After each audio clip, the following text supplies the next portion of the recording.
اسی قوم یہود کا تذکرہ اللہ تعالیٰ فرما رہا ہے، اور تقریباً 100 آیتوں سے زیادہ تفصیلی ذکر اللہ تعالیٰ نے اسی قوم یہود کا کیا، بلکہ آگے چل کر کے دوسرے پارے کے اندر بھی، اور بلکہ تیسرے سورہ آل عمران میں بھی کہیں ان کا تذکرہ آیا ہے۔ یعنی قوم یہود کا تذکرہ اللہ تعالیٰ نے تفصیل سے کیا۔ اہل علم نے، علماء نے، دانشوران نے ایک بات کی طرف اشارہ کرتے ہوئے کہا ہے کہ قرآن پڑھتے وقت، یعنی قرآن شروع کرتے وقت سورہ بقرہ کے آغاز میں سب سے پہلی قوم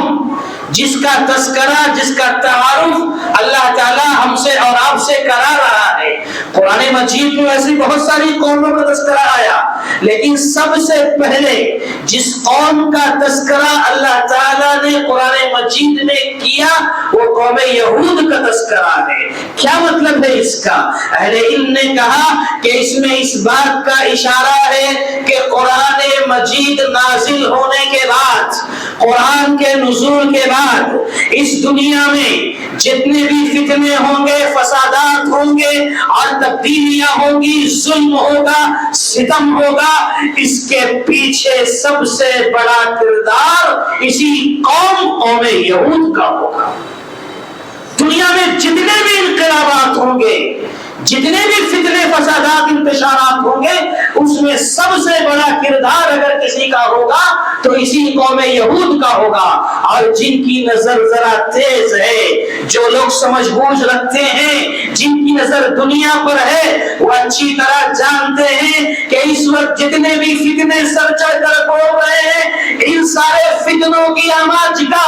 ان سارے فتنوں کا سرا یا ان سارے فتنوں کا بنیادی کردار ادا کرنے والے یہی قوم یہود ہے، جس کا اشارہ اللہ تبارک و تعالیٰ نے سورہ بقرہ کی ابتدا میں ہی کر دیا ہے۔ میرے بھائیوں، میں آج کے اس خطبہ جمعہ میں اسی حوالے سے کچھ بات کرنا چاہتا ہوں۔ سورہ بقرہ میں اللہ تعالیٰ نے جو قوم یہود کا ذکر کیا، تو قوم یہود یہ وہ قوم تھی جس پر اللہ تبارک و تعالیٰ کی بے شمار انعامات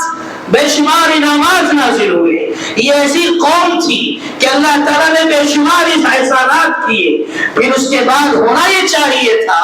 کہ یہ قوم اللہ کی طرف سے انعام پانے کے بعد شکر گزار بنتی، اللہ کی اطاعت و بندگی کرتی، لیکن ہوا یہ کہ یہ ناشکری کر بیٹھی اور اپنی بری روش اور بری خصلتوں عادتوں کی وجہ سے اللہ کے عذاب کی مستحق بن گئی۔ آج انہی چند نکات پر تھوڑی دیر مجھے گفتگو کرنی ہے۔ یہ جو قوم یہود کا غلغلہ ہے، جو دنیا میں فتنہ فساد مچ رہا ہے، ذرا آپ بھی تو سمجھو، پڑھو تو صحیح قرآن کہ یہ قوم کیسے ظالم قوم ہے، اس کا تذکرہ اللہ تعالیٰ نے قرآن میں کیا۔ ہم سب سے پہلا نقطہ یہ بیان کریں گے کہ قوم یہود پر اللہ تبارک و تعالیٰ نے کیسے کیسے انعامات نازل فرمائے، اشارے کریں گے صحیح۔ سب سے پہلا انعام جو اللہ تعالیٰ نے اس قوم یہود پر کیا وہ یہ کہ ان کی حالت یہ ہو گئی تھی کہ بس فرعون ان کو یعنی یہودیوں کے بچوں کو زندہ قتل کر دیا کرتا تھا، زندہ دفن کرتا تھا۔ اللہ کہا وَإِذْ نَجَّيْنَاكُمْ مِنْ آلِ فِرْعَوْنَ يَسُومُونَكُمْ سُوءَ الْعَذَابِ وَيُذَبِّحُونَ أَبْنَاءَكُمْ، اللہ نے کہا ہم نے تم پر یہ احسان کیا کہ تمہارے اوپر جو ظلم کر رہا تھا فرعون، اس کے ظلم سے، ستم سے، جبر سے تمہیں ہم نے نجات دی، تمہیں ہم نے بچایا۔ اس کا کردار یہ تھا، اس کا فرعون کا ظالمانہ رویہ اور سلوک یہ تھا کہ وہ تمہاری لڑکیوں کو زندہ رکھتا تھا تاکہ بعد میں اسے غلام بنایا جائے، اس کے ساتھ ناروا سلوک کیا جائے، اور تمہارے بچوں کو وہ زندہ ذبح